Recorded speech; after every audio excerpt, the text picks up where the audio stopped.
Hello, ladies and gentlemen. Welcome back. My name is Brendan Lee, and I'm with thebrendonlee.com. And in this video, I'm going to talk to you about social anxiety. Okay?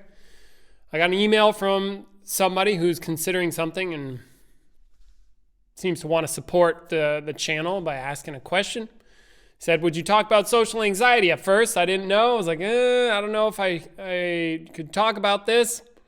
And I did a little research, and I do think I have some things to contribute, so I'm going to talk about it.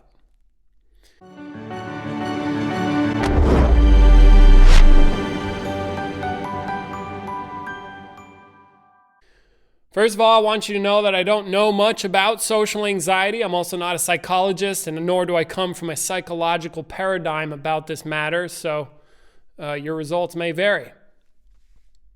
I'll just speak from my own experience here. So you're invited to, when you watch this video, I want to invite you to take this more like an investigation, not like me giving you a set of rules to live by or anything like that. Although I will provide some suggestions of things you can try out if you're suffering from social anxiety and you want to get rid of it. I'm going to say some things about it. Check them out. But, that's on you if you want to do that. I have no expectation that you do. I'm just going to share. Okay? So now, considering social anxiety. First thing I want you to consider about social anxiety is that it's anxiety, so it's a form of fear. And in the case of the fear, it is not caused by your external circumstances as if, even though it looks like it's caused, like the real cause, it looks like the cause is external to you, it is actually your own mind that is generating the fear. And your own mind is generating the fear in relationship to what you perceive to be the case. And then you go through a process, and then fear is the end result of that process. And then you do something about that fear. If you want to learn more about the nature of fear itself, I suggest you read the Book of Not Knowing by Peter Rawlinson. He goes into that. And then if you want it to make a difference, not just like hear about it intellectually, but if you want it to make a difference, then you have to experientially investigate the matter. So you don't just hear about it, you can actually grasp it. Okay, so there's a thought right off the bat. I have a bunch of bullet points written down, so keep glancing down, okay? So the first thing to do, if, I'm assuming that if you're asking me this question, that you have social anxiety and you want to get rid of it. And we don't hear, like here at Ching Shin or in the consciousness work, we don't necessarily just immediately go to get rid of things. Like getting rid of the problem is the byproduct of becoming conscious of what it is. So a lot of this stuff is investigative. And if you have an adversarial relationship to your own anxiety, you will likely resist it, and this will push it away from you. And you will not want to put your attention on the anxiety itself, which is detrimental if you want to discover what it is. So the first thing I would do is accept that if you do have social anxiety, I want you to radically accept that it's there. Yeah, I am scared. I'm anxious. Okay, good. Be anxious. That's a starting place. And perhaps just changing your relationship to the anxiety itself by letting it be there will likely lessen a lot of the suffering that you experience because of it. But ultimately, there is no way to live life, and some people go through life an anxious, nervous wreck, and then they die, and some people go through life filled with confidence and presence, and then they die. So it's a crapshoot, and there's no right way to live. As far as consciousness is concerned, fuck it. Okay? So it's a little disclaimer. So now let's look in, huh? So one of the first things I wanted to talk about is I want to invite you to consider, and I am operating under the assumption that if you're asking me this question and you're considering social anxiety, that you want it to go away. All right, so that is sort of in the background as well. So some of the communications here will be directed toward that, or what I think may assist you in that effort. But again, find out your own ways. Like, do your own investigation. Take a look for yourself. Take responsibility for your anxiety. and your relationship to your anxiety, because ultimately I can't control how you relate to things. Only you can. See?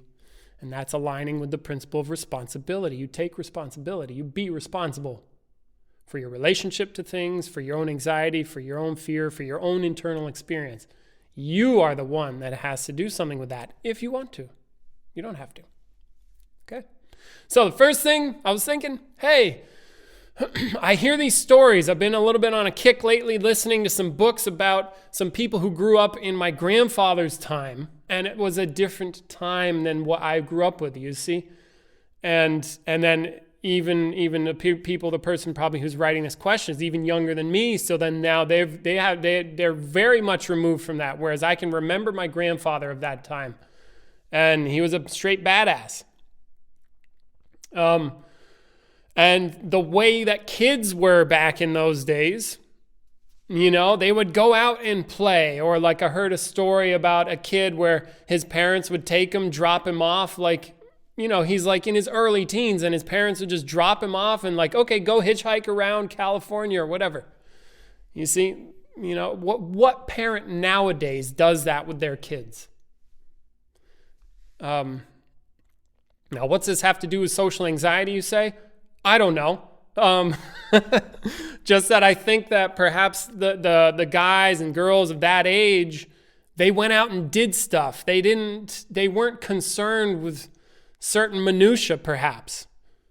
Or even if they were concerned, maybe it wasn't a problem. And or the other value that I can draw, or maybe a connection that I can draw with this is just to realize that your personal experience of social anxiety culturally is like an accepted norm now. Whereas back in that day, it likely didn't, maybe I'm sure it occurred, but there wasn't like a whole label and a whole field of medicine devoted to, oh my God, like, okay, here we go. It just hit me. It's like people are so delicate now that the slightest infraction, the slightest social criticism is like devastating. Whereas back in that day, fuck it. You know what I mean? Like somebody criticized you. Yeah, fuck you. What's the problem? Or you did something, somebody criticized you. You said, yep, I fucked it up. Make the change, make a correction, move on. You see, you moved on from that. So, that's maybe some of the spirit from the olden days, what they call the greatest generation, like my grandfather's people, that I think younger people were losing that, as far as I can tell. We're very delicate, not outspoken in criticism, or if we are, it's like, oh my God, I gotta like take your feelings into account to some degree. Now, I do agree that there is like a line, where if you're being emotionally abusive towards somebody else and really intentionally destroying their feelings with malintent, there's a line that's crossed. But if somebody shrinks from the slightest criticism, my advice there is, hey, grow up a little bit. Get some thicker skin, Deal with it. Life is hard. And perhaps that also from the greatest generation. They had 18-year-olds going into battle. Like I listen to these books and I try to imagine it. It hurts my heart. Like it impresses me. Imagine being 18, you roll up on a boat, you're in Normandy, the ramp is going to go down and you have to charge onto that beach and you're 18 and you got to go take a beach. And when that ramp comes down, is automatic gunfire shooting right up your ass. That's what 18-year-olds are dealing with. What did I deal with at 18? See? So it's like, that kind of, I wanted to share that aspect to impress upon you a different mindset than the one you have. That was my intent. You see, and just to share some of that, like, hey, maybe we can learn from those that have come before, like pay attention. And you can adopt those ways of being in the world. You don't have to stick to your own. So I just want to like open up that possibility. Okay? That's for starters. Also for starters, consider that back in those days, there were no cell phones and there was no social media, okay? And TV was like not a serious thing at that point. Like it was just probably coming on the scene. And I do believe there's consequences to that. Like, have you ever noticed, are you scrolling Instagram or whatever? How do you feel about yourself when you get done? You ever spend a significant amount of time on Facebook? How do you feel about yourself when you're done scrolling on Facebook? How do you feel when you're constantly looking at other people's lives who are pretending to be, it's like, oh my God, it looks so glamorous. Man, that woman is extremely sexy and that guy's like jacked and they've got like all of the fancy cars and all the money and like how much better their life is than yours. You see? And then what arises as a result of that? Do you feel good about yourself? Do you feel solid? Huh? Well, the good news is Instagram's not fucking real. They have filters for a reason. Okay? You know, and what are people taking pictures of? A very edited version of their life, and it's not even their life. It's a picture about a moment in time in their life, you know? See the people, oh my God, he's got a beautiful wife, beautiful mansion, Range Rover, yeah, but you don't see that he goes home and beats his wife, you know, whatever. It's like, you don't know what, they're people. People are people. And Instagram tries to pretend like, no, we're all beautiful and doing amazing things all the time. Bullshit. It's a lie. But notice there's consequences. You spend a lot of time there. Hey, how do you feel about yourself? You may not want to buy into the lie. Just saying. Okay? Now, another thing, where you put your attention matters.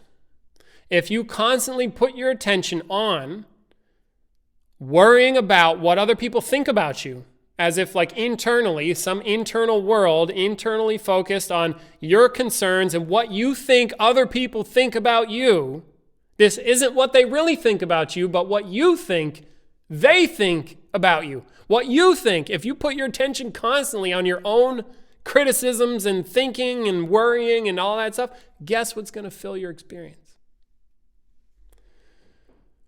So like I hear telling the military, the Navy SEALs, when they want their men, because they got to deal with fear, you know, they could die. They tell them to concentrate on their breathing for one, and also to concentrate on the objective world. You know, put your attention outward, not inward, but outward. And this may have a calming effect. Because there is no inherent fear in just being a body. The body is not fearful. You see how as if the body is not fearful? Now, I'm not saying that if you're fearful in your mind, your body will also take on fearful actions and ways of moving, because the mind and body are not very separate. They're very connected. So it can as if be in the body, but that's because you've trained it over the years, and your body will take up those ways of behaving. But that the mind itself is the culprit for the fear, and so if you can control your mind, you can control the fear. It's another possibility. And one way you can do that is by focusing your attention and noticing that where you focus your attention has an effect on your experience.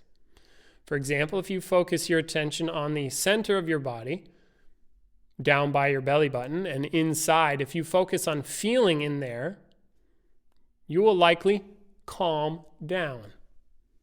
There's a reason, I guess, I make up, that you don't calm up. You get upset and you calm down. Why? Because down is more calming. I don't know why. And like center of the body tends to chill out the mind. Okay? So it's like a possibility of controlling your own mind.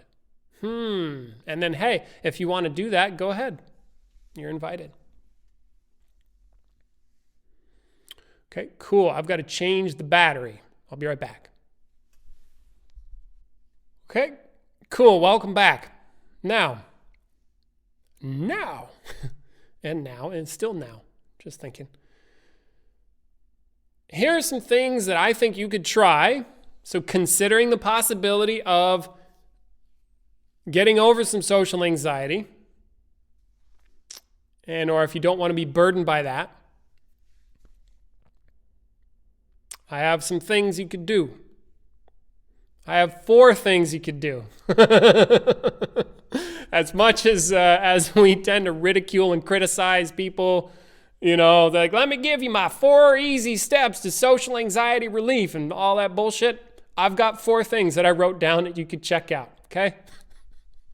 And I'm going to judge myself for it, but I'm going to give them to you anyway, okay? All right, first one. First thing I want to invite you to consider regarding social anxiety is get over yourself. You are not that special. And what I mean by that is your internal world, that world that you're so worried about, the one where you probably feel the social anxiety the most, that one inside there, that like, oh my God, if that world is damaged in any way, that you've somehow lost something, you're not that special. Nobody gives a fuck about your internal world. They don't. They don't. People give a fuck about their own internal world. And it just so happens that probably, by and large, if you're worried about how other people see you, I want you to consider how they actually see you and what they actually see, because they are wrong for the most part. I am certain. Now, yes, they may be able to assess things that are going on with you, but how are they making those assessments? Likely they are assessing you through their own perspective, their own biases, their own wants and fears.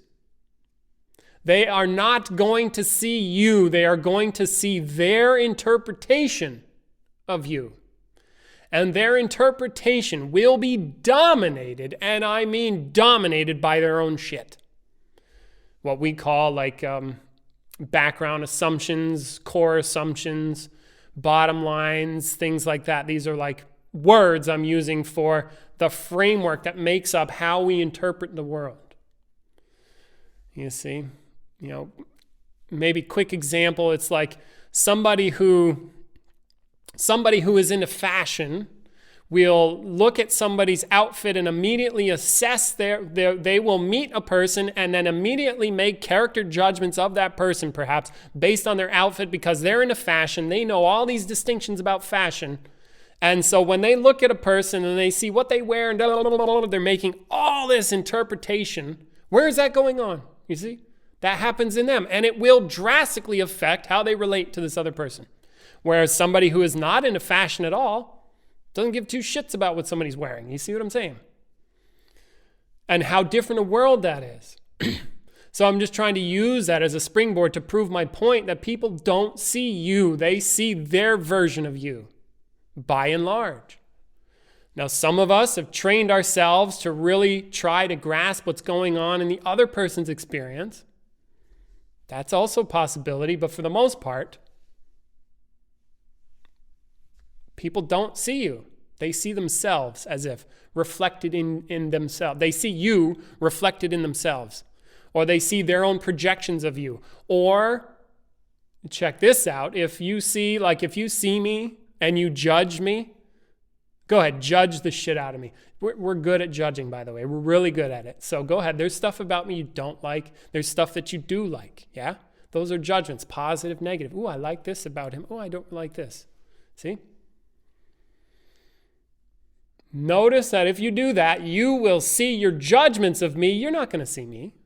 You're busy looking at your judgments. And where does that happen? Okay? The judgments are very weird in this sense, and same with projections. They happen over there. You're doing it, but it looks like it's over here. So it looks like that I am that from your perspective, but I'm not. Those are your judgments, and they have an effect on how you interpret reality. So now just consider, most people don't even know this, aren't trained, and don't make these distinctions, and they have no idea that they're doing it. It just looks like it's over there. So hey, if you have social anxiety because you're worried about what other people think of you and what they see of you, rest easy, because they don't fucking see you, probably. So hey, screw it. You don't need the anxiety, okay? First thing, get over yourself. Let it go. Okay? Second thing I would recommend, my point number 2, do things that force you to gain confidence. Go build something in the physical world. Go learn a skill that like is valuable for survival or something like that. Go train some Brazilian Jiu-Jitsu or MMA. Brazilian Jiu-Jitsu or MMA. Martial arts. So like something where you gain in confidence in your own physical ability. I can tell you for sure, I've done some Brazilian Jiu-Jitsu that personal space goes away in there. You don't have personal space. And you also learn how to deal with people who are on you, that want to hurt you. So in terms of dealing with people, then a calmness can occur. A lot of the Brazilian Jiu-Jitsu guys I've seen, they're real chill. They're real chill. Why? Because they can kill your ass. And they know they can. And or they've been rough and tumbled enough by people that can kill their ass that they're like, okay, well, if something happens, I'm probably fine. But they know it in their body, kind of thing, like, and also their mind. But it's like a feeling. See, so more relaxed. Hey, no need to worry. Why stress? I can handle myself. Or build something, or construct something, or another thing I would consider is like go take Toastmasters or something. I never did Toastmasters, but I bet it's good because it puts you up in front of a room of people and you have to make a speech. Go challenge yourself. I had to get over probably a lot of stuff in my own world, and I took a job as a bouncer. I'm not a big guy, but I had to tell guys that were bigger than me, I'm sorry, you need to leave the bar. So I had to confront some fear there. Did I get over it? Yeah.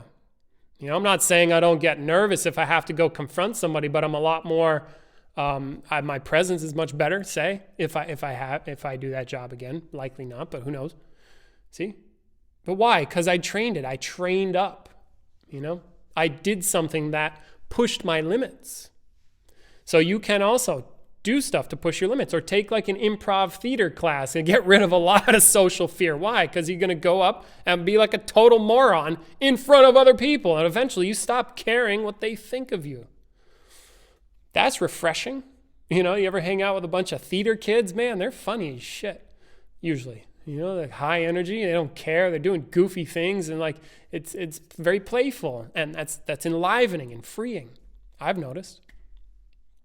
See? So you can take action in the world that pushes you past your limits. And also consider, what can you do to push yourself? What could you create? Go into a restaurant and scream and yell just every day for a year or something. You have social anxiety around women. Go up to 5 women a day and give them an honest compliment. Hey, you are really beautiful. Pick something you really like about them and like go up and talk to them. Or if you're a woman, go. I don't know what to tell you to do. Go up to a guy who you think is drop dead gorgeous and tell him he is, just to get over that fear of talking to somebody. Go force yourself to strike up conversations with strangers. Go up and strike a conversation with a stranger and let it get awkward and then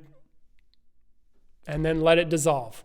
So you can notice that there is nothing out there there are things that can hurt you, but being socially messed up, it doesn't physically hurt you. Unless physics is involved, you see, impacting the body or whatever. See, so then you can get over some of that fear. So you can challenge yourself. That's this point. Is like go out in the world, challenge yourself, build something, do stuff that boosts your confidence. And you do that by doing challenging, tough things that you're afraid to do. And do it enough until you stop being afraid. Okay? Third point. You can do what we call in the Ching Shin world or consciousness world, bottom line contemplation. And you can go back, search my previous videos on bottom line contemplation. I believe I have at least one. And this is investigative. This is now instead of moving externally outward to try to do stuff to help you gain in confidence and get over your own fear, is take a look at the fear itself. First thing to do. You have social anxiety? Good. Let it be there. Let it be there. I am afraid of social situations. Yes. Not like, oh no, I'm bad, I'm wrong. No, let yourself be. You are fine just the way you are. Fear and all. Okay? Let it be there. And then ask yourself, what's so about me such that the fear rises? What are you actually afraid of? Go into that feeling of fear, but find its source. I use the metaphor, or Peter used the metaphor, and then I'm copying the metaphor because I think it's a good one. It's like if you have a washing machine and it's broken, and all you know what to do are push the buttons, and you try to solve the fear by pushing buttons, you will never understand the washing machine itself. You'll never understand the motor that runs it. And then how do you grasp what the motor is? You have to look inside the washing machine itself. So the same thing here is I'm inviting you to look inside the fear itself and get why it's there. Not what do you do about the fear, not how do you manage the fear, not what are my reactions to the fear, not even what does psychology say about the fear. No, not a psychological explanation. But what is the fear itself? What is it really about? What do you get out of it? Because you get something from having that be in your experience. And what does it cost you? What is the cost? What do you get out of it, and what's it cost you? And why is it really there? Not why like psychological. We can explain. I could give you a book on psychology and you could explain the anxiety, but that does nothing to solve it or to have it go away or to have you understand it completely. So you look into the fear itself, you concentrate on the feeling of the fear, let it be there and grasp what it is. Oh, goody, I'm afraid. And what is true about me such that that's arising? Get underneath it, inside of it, so to speak. And go in there until you really grasp experientially for yourself what the deal is. Okay? And likely you'll find out that you never needed to be afraid in the first place. Okay? Now, a quick caveat. I don't know if this applies, but if you do have something actually chemically wrong with your brain, you can't really change that. Or if you have something like brain damage where you have a thing and some wires got crossed that shouldn't be crossed or whatever, I can't regrow a brain for you, and I doubt you can either. You're just going to have to learn how to manage it or live with it, okay? But that's, in my mind, more of an extreme case. What I'm grasping here is like fears of your own making. And you just got to find out where you're making it, which is to say grasp what it is experientially, and you will find out. Okay? So there's that.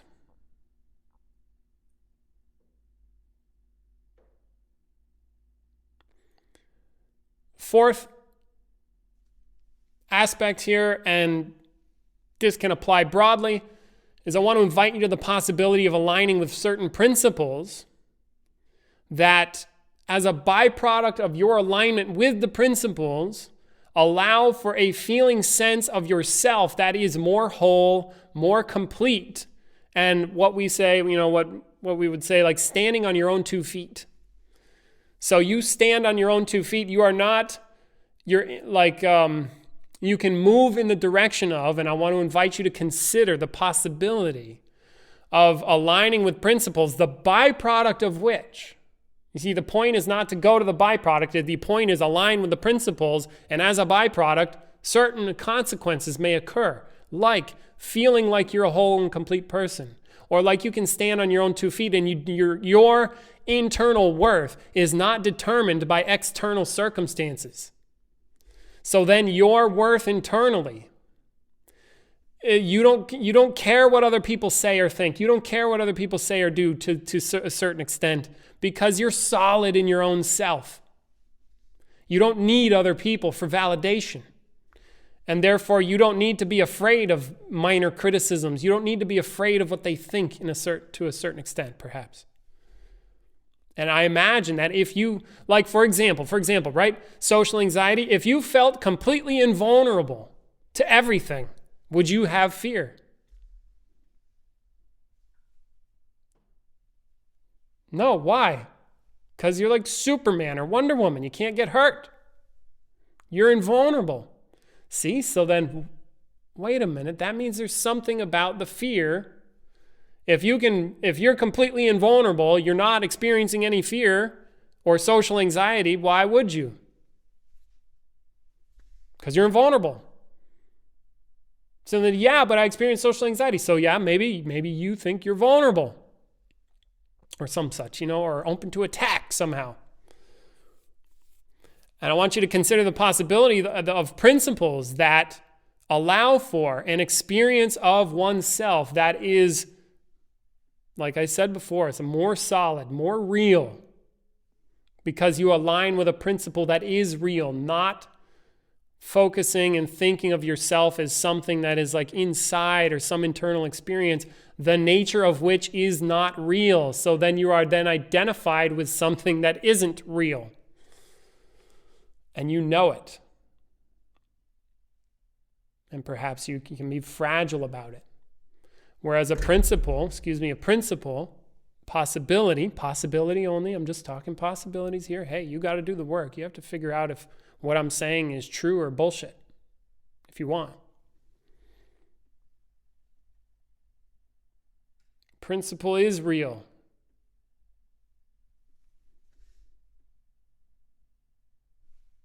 So then if you align with a principle enough, at some point you will, as if you can start to become that. And you can actually become something that is real and solid. And that may have an impact, I'm not promising, but that may have, I'm just guessing, that may have an impact on your own fear. Okay?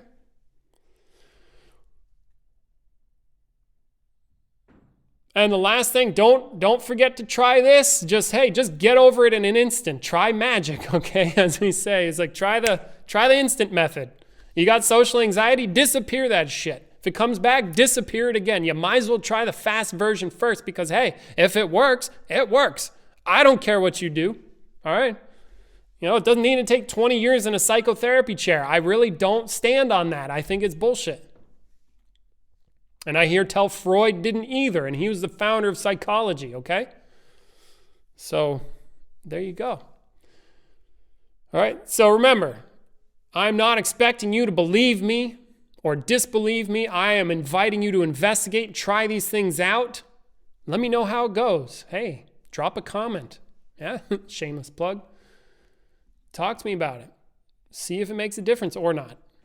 Okay? This is more, the spirit here is investigation, and also I want to empower you to take action because ultimately, at the end of the day, you are the one that has to deal with this. If you got problems, hey, you got problems? You deal with it. That's not my job to deal with your problems. Only you can. See, now I want to empower you to do that because if you rely on some external source, what a way to live. You can live that way. It's okay. But that's not what I'm up to. And I'm not saying if you need a team, go get a team of people. But you be responsible for creating the team. You see, that's being responsible. And then you will rely on other people, but you will be the source of the team. Okay? So there you go. Be responsible for your own experience. That's what I have for you on social anxiety. See what you can create. Thanks for watching and listening. My name is Brendan Lee with thebrendanlee.com. Check the links in the description. We do other workshops here. They're very powerful. You're invited. You can also check out my website. I have a free course so that I can grab your email and invite you to other stuff. Don't worry, I don't spam you unnecessarily. Just a little bit here and there. Okay? And that's it for now. I'm Brendan Lee with thebrendanlee.com in support of consciousness and skill worldwide, which is founded by Peter Rawlinson. Till next time, take it easy and good luck.